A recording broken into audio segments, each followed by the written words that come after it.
Puji nama Tuhan. Pada kesempatan kali ini, kami dari kelompok 7, Doktrin Angelologi, akan membahas mengenai pelayanan para malaikat. Yang pertama, pelayanan para malaikat yang berkaitan dengan kebangkitan Kristus. Ketika kita membaca dalam Matius 28 ayat yang pertama dan yang kedua, di sana malaikat berperan menggulingkan batu dari kubur Tuhan Yesus. Dalam Matius 28 ayat yang kelima sampai yang keenam dan Lukas 24 ayat yang kelima sampai yang ketujuh, di sana malaikat memberitakan tentang kebangkitan Kristus. Kita juga bisa lihat dalam Kisah 1 ayat yang ke-10 dan ayat yang ke-11, di sana malaikat hadir saat Kristus naik ke sorga. Juga ada pelayanan para malaikat yang berkaitan pada kedatangan Kristus yang kedua kali. Dalam 1 Tesalonika 4 ayat yang ke-16, malaikat ada pada saat pengangkatan gereja.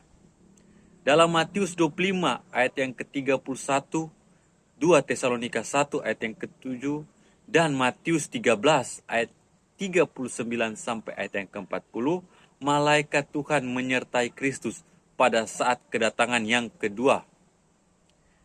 Peran pelayanan malaikat dalam hubungan dengan bangsa-bangsa di dunia. Kita lihat dalam Daniel 12 ayat yang pertama, para malaikat Tuhan melindungi bangsa Israel.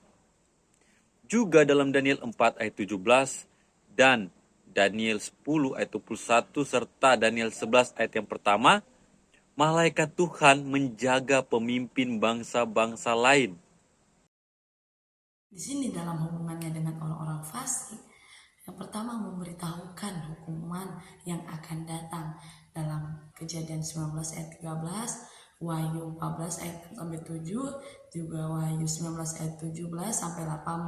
Nah, dan yang kedua, memberikan hukuman kepada orang-orang fasik.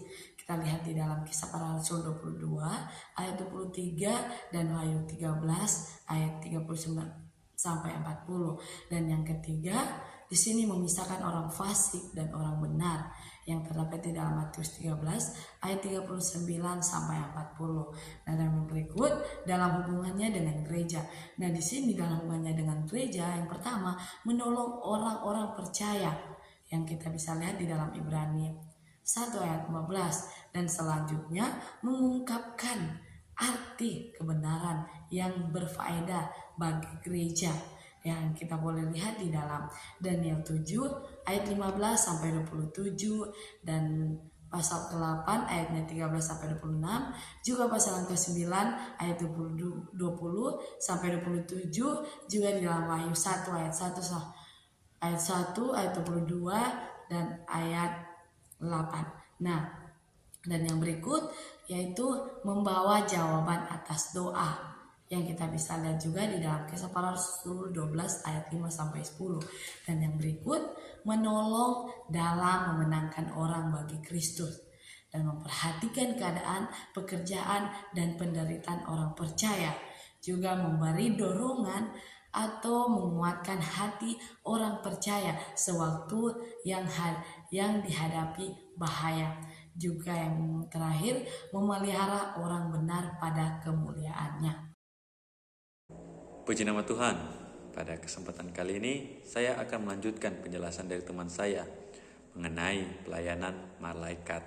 Tapi di sini saya akan membahas tentang kejatuhan para malaikat dari Alkitab, yaitu sumber utama kita. Pertama dalam Yesaya 14 ayat yang ke-12 sampai ayat yang ke-15. Di sana mengatakan, "Wah, engkau sudah jatuh dari langit, hai bintang timur putra fajar. Engkau sudah dipecahkan dan jatuh ke bumi, hai yang mengalahkan bangsa-bangsa.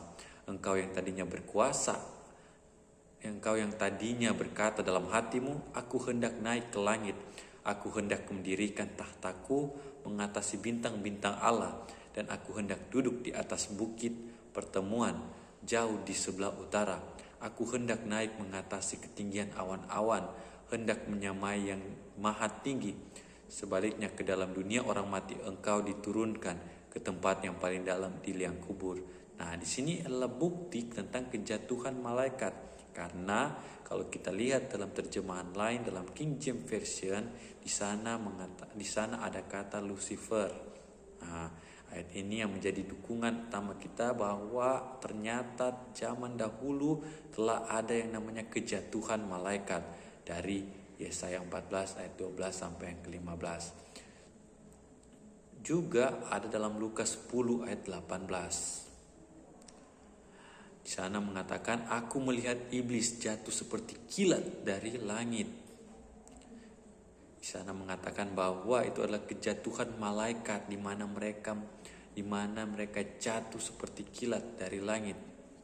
Juga sepertiga malaikat dalam pemberontakan, artinya sepertiga dari malaikat ini jatuh bersama-sama dengan pemimpin mereka, Lucifer, yang terdapat dalam Wahyu 12 ayat 3 sampai 4 dan ayat yang ke-9.